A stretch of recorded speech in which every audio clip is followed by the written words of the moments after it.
Bonjour à toutes et bonjour à tous. Donc aujourd'hui c'est le mardi 5 mai. Normalement on ne travaille pas, c'est Olininal. Alors bonne fête à toutes et bonne fête à tous. Alors vous n'êtes pas des enfants mais c'est une fête. Alors c'est triste, il faut travailler à Gyeongbuk. Voilà. Donc on va commencer par la correction des exercices sur l'interdiction, l'obligation. D'accord? Donc attention.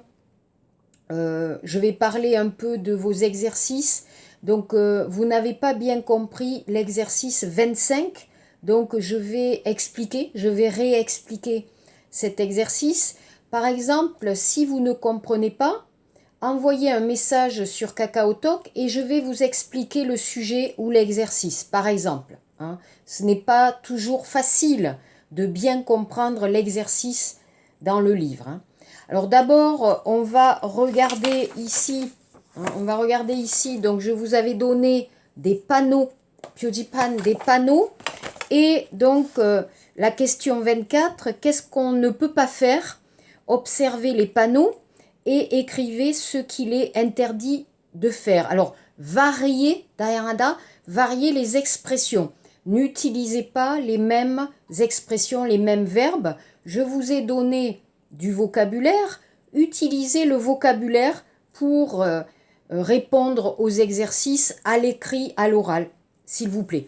Alors numéro 1, ça c'est facile, il est interdit de fumer ou interdiction de fumer. Ça va. Numéro 2, défense ou interdit de tourner à droite. Alors attention, le verbe en français c'est pas virer. Vous avez utilisé plusieurs verbes, mais en français ce n'est pas correct. Le verbe ici c'est tourner. Donc défense de tourner ou interdit de tourner à droite. Attention à la préposition à, droite. Vous écrivez D-R-O-I-T-E, s'il vous plaît. D'accord? Numéro 3. Alors là, c'était difficile parce qu'il n'y a pas ce panneau en Corée. Donc, possible, deux sens possibles.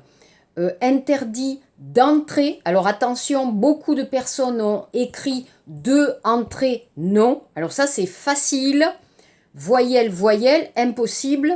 Des apostrophes, d'accord? Interdit d'entrer ou interdit de stationner. Par exemple, vous avez une voiture, vous voulez mettre votre voiture dans la rue, c'est impossible, interdit de stationner. Donc, ou interdit d'entrer, les deux possibles. Ok, numéro 4. Alors, qu'est-ce que c'est? Il est défendu de manger et de boire, par exemple dans le bus, ou interdiction de manger et de boire. D'accord? Alors, vous avez écrit interdit aux aliments, umshik. Bon, j'ai accepté, mais je préfère il est interdit ou interdiction de manger et de boire avec les verbes. Numéro 5. Alors, vous avez utilisé plusieurs verbes amusants. Ici, on peut écrire ne pas faire de bruit. Alors, vous connaissez être bruyant, shikropta. Ici, interdit de faire du bruit, ne pas faire du bruit. Exemple, à l'hôpital. Vous allez à l'hôpital, on ne peut pas parler trop fort. Donc, vous pouvez avoir ce panneau ou dans un taxi, par exemple, ou dans un bus, hein, ça dépend. Et 6, interdit aux animaux, ou il est interdit d'entrer avec des animaux. Il y a plusieurs formes. J'ai accepté les formes différentes que vous avez écrites pour cet exercice. Le problème était l'exercice 25. Alors, beaucoup de personnes n'ont pas compris cet exercice. Trouvez deux autres façons d'exprimer les interdictions suivantes. Donc, on vous donne une forme. Vous devez écrire deux autres formes différentes. Nous l'avons étudié pendant le cours de la semaine dernière. Donc, qu'est-ce qu'on dit? Alors, numéro 1, entrée interdite. Défense d'entrée, il est interdit d'entrer. Numéro 2, ne marchez pas sur la pelouse. Alors, quelques personnes ont changé le vocabulaire. Par exemple, Tandy, la pelouse, des étudiants ont écrit l'herbe. Ne marchez pas sur l'herbe. Je ne demande pas de changer les mots. Je demande de changer la forme grammaticale. Donc attention à la question. Regardez bien la question, lisez bien la question, c'est important. Si vous voulez passer le DELF, il faudra faire très attention à bien lire et comprendre les questions. Donc ne marchez pas sur la pelouse, ne pas marcher sur la pelouse, ou il est défendu de marcher sur la pelouse. Par exemple, défense de parler au conducteur, ne parlez pas au conducteur, ne pas parler au conducteur, interdit de parler au conducteur. Par exemple, numéro 4, interdit de doubler, ne pas doubler, défense de doubler. 5, ne pas toucher, ne touchez pas. Il est défendu de toucher, il est interdit de toucher. Par exemple, si vous allez dans un musée, Pamulguan, bien sûr, il est interdit de toucher les tableaux ou les sculptures Togak, c'est interdit. Numéro 6, interdiction de traverser, ou ne traversez pas, ou il est interdit de traverser. D'accord? Donc attention, je répète, regardez bien les questions, lisez bien les questions. Alors, pour vous, donc s'il vous plaît, vous pouvez reprendre, si vous avez le document, vous reprenez votre texte et on va voir un peu en haut le message pour comprendre le message et utiliser les obligations, ce qu'il faut faire, ce qu'on doit faire, ce qu'il ne faut pas faire, etc.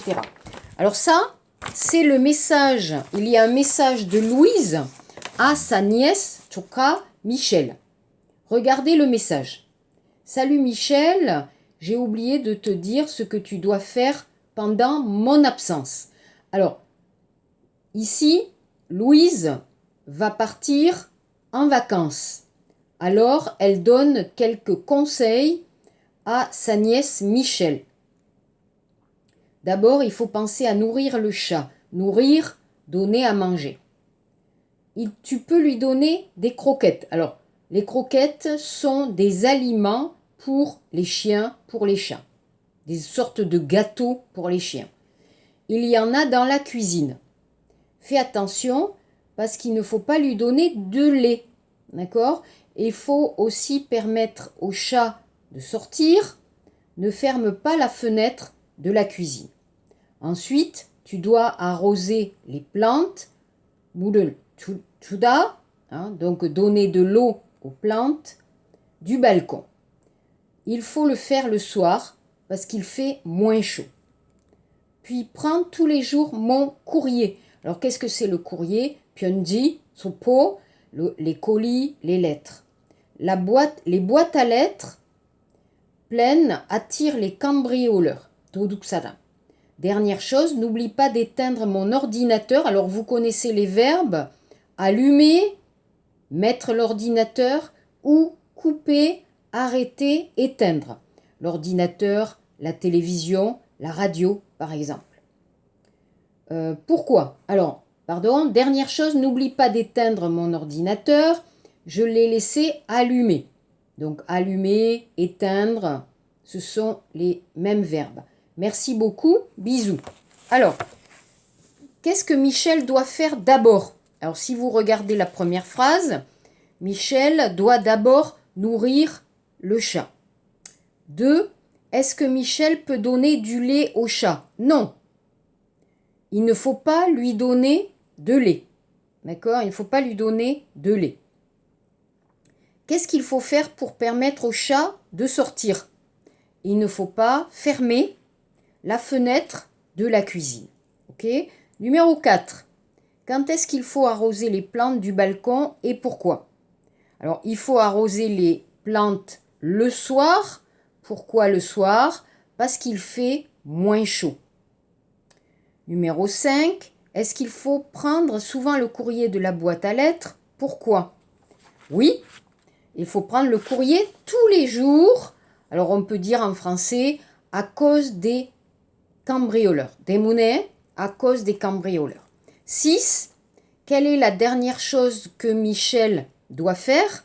Michel doit éteindre l'ordinateur. Alors ici, par exemple, ce n'est pas un ordre, Myongnyong, c'est plutôt un conseil, d'accord, et une demande. Elle demande, elle conseille, donc vous allez avoir souvent le verbe devoir, devoir, devoir, d'accord? Donc, je répète pour votre exercice, attention, donc l'interdiction, l'obligation, mais aussi attention quand vous écrivez encore, je répète, les adjectifs, féminin ou pluriel. La place de l'adjectif. Hyongyongsa et Wichi. Je vous ai expliqué, par exemple, quand vous utilisez l'adjectif grand, j'ai une grande chambre. L'adjectif sera devant le nom. Myongsa ape. N'oubliez pas les règles de grammaire. Ok? Et aussi, souvent, vous n'écrivez pas l'article kwanza devant le nom. Myongsa ape. Attention, en français, c'est nécessaire d'écrire un article, le lalé ou une D devant le nom.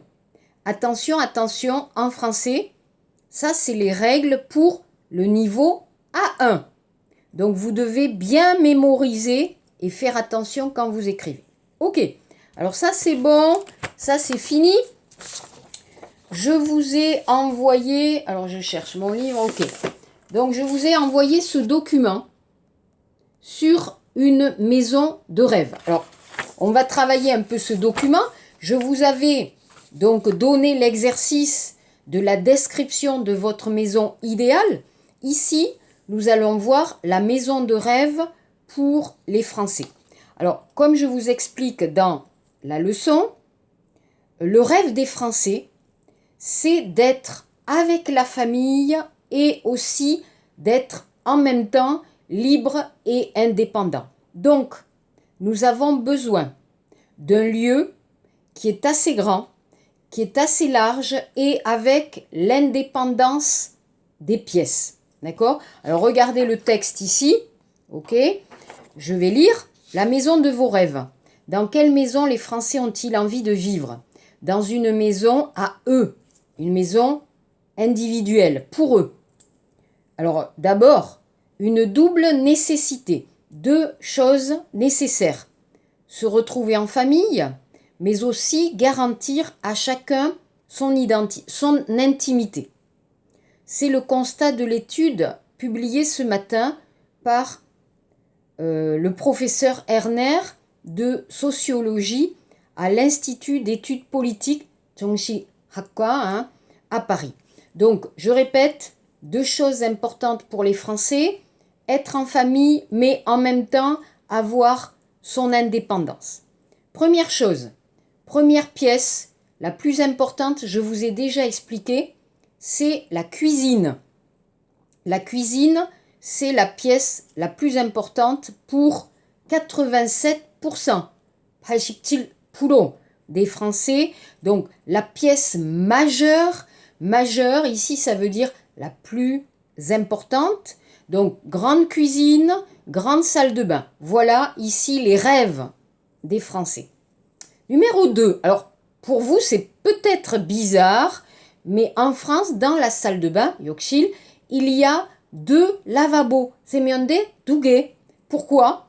Un pour l'homme, un pour la femme. Un pour le mari, un pour sa femme. Alors, peut-être que pour vous, c'est bizarre, mais un seul lavabo pour les Français, ce n'est pas très pratique. Donc aujourd'hui, on demande quelque chose de pratique et d'indépendant, taro pour l'homme et pour la femme. C'est bizarre, pour les Coréens, c'est bizarre, mais en France, c'est possible. Voilà, 2 lavabos pour les parents. Alors là, vous pouvez voir le caractère Chongshin, le caractère indépendant et individualiste des Français, même dans la maison, même pour les objets, même dans la décoration, vous avez la séparation des personnes même dans la maison. Numéro 3, dormir loin des enfants. Alors regardez le texte. C'est le nouveau souhait des couples, une chambre éloignée de celle des enfants. Avec l'augmentation des familles recomposées, près de 15% des enfants cohabitent avec un adulte qui n'est pas leur père ou leur mère. La suite parentale apparaît comme la solution avec une chambre de 9 à 12 mètres carrés, un lit plus grand, un mini-salon avec un fauteuil ou une table basse. On y installe aussi le dressing et une salle de bain. Ah, attention, vous avez utilisé le mot vestiaire. Attention, le dictionnaire Naver. Le vestiaire, c'est par exemple, vous avez la salle de sport, 운동장 옆에, il y a le vestiaire, d'accord, pour se changer. Mais à la maison, c'est pas le vestiaire. À la maison, c'est le dressing. Alors, je sais, c'est un mot anglais, mais les Français utilisent aussi ce mot dressing. Alors, est-ce que vous comprenez? Et regardez, la suite parentale, elle est là, d'accord? Et la chambre des enfants est de l'autre côté de la maison. Alors, on vous parle de famille recomposée. Qu'est-ce que c'est? En France, il y a beaucoup de divorces, iron. En France, il y a beaucoup de remariages, tcheron. Donc, après le remariage, vous avez des nouvelles familles qui vont se créer et vous allez avoir c'est Oma, c'est Appa. Donc, vous allez avoir le nouveau papa, la nouvelle maman qui n'est pas la vraie mère ou le vrai père.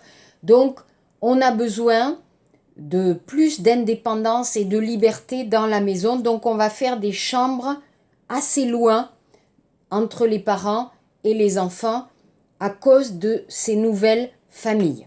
D'accord? Donc, la chambre des parents est une très grande pièce, comme un studio, un mini-studio, avec la chambre, le dressing, la salle de bain et peut-être le coin bureau. C'est loin de la chambre des enfants. Les parents aiment être un peu seuls, indépendants, pas toujours avec les enfants. Et c'est aussi à cause des nouvelles familles recomposées. Numéro 4. Les petits chez eux. Séparés de l'espace réservé aux parents, les chambres des enfants sont plus petites. 8 à 10 mètres carrés, mais souvent avec une salle de bain. Donc, bien sûr, normal, grande chambre pour les parents, plus petite chambre pour les enfants, mais les enfants ont leur propre salle de bain. Attention, leur salle de bain propre, 깨끗한 욕실, d'accord? Leur propre salle de bain, ça veut dire seulement pour les enfants, vous avez une salle de bain à côté de la chambre. Numéro 5. La salle à manger sans télé. Fini le temps où le salon, salle à manger, formait une seule pièce. De plus en plus, on sépare la partie repas du côté télé. D'accord? Donc, vous avez le salon, koshil, avec le canapé, la télévision, etc. Et vous avez un endroit pour manger. Alors, tous les Français, non. Mais parfois, on aime bien manger au calme. Donc, pas de télévision et bien sûr pas de portable quand vous mangez en famille en France. Mais pas toujours. La France a changé et aujourd'hui, on utilise aussi le portable. Mais ici, vous voyez, c'est séparé le salon, la salle à manger. Numéro 6. Le bureau sur place. La pièce où le coin bureau est très demandé. Les parents rapportent plus souvent du travail à la maison et la majorité des foyers sont équipés d'un ordinateur au minimum. Le bureau doit aussi pouvoir servir de chambre d'amis. Donc, très important, une autre pièce pour pouvoir travailler pour les parents, pour les enfants. Donc, vous avez une pièce spéciale. Alors, bibliothèque, livres, ordinateur, rangement avec des livres, des dossiers. C'est important pour les Français. Numéro 7, les toilettes. Il faut 2 WC, un pour le jour et pour les invités et un pour la nuit près des chambres.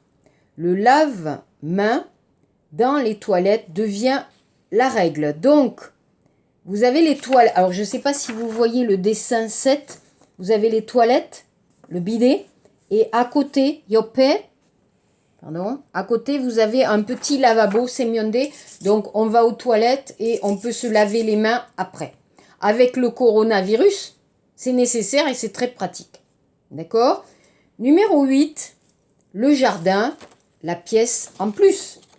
De petite taille, il ne représente pas la nature, mais devient la pièce en plus.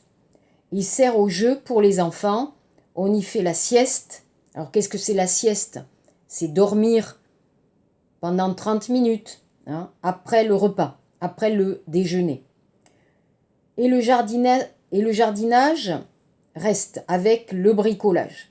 La grande passion des Français. Donc, pour les enfants, on a besoin d'un jardin, mais aussi pour les parents, pour se reposer, pour manger, peut-être faire un barbecue, inviter des amis. Pas un très grand jardin, mais un petit jardin est toujours nécessaire dans une maison. Donc ici, vous avez la maison de rêve des Français avec l'importance des pièces, quelles pièces, comment, l'organisation de l'espace dans une maison française, c'est peut-être différent, mais quand je regarde vos descriptions, je vois aussi qu'il y a beaucoup de maisons dans vos descriptions et que cette maison est souvent près de la mer. Vous avez beaucoup aimé Jeju-do parce qu'il y a beaucoup de maisons près de la mer et bien sûr des maisons plutôt grandes. Voilà, voilà pour la correction et voilà aussi je vous donne des documents pour vous aider à comprendre la France et aussi à comprendre les Français. Voilà.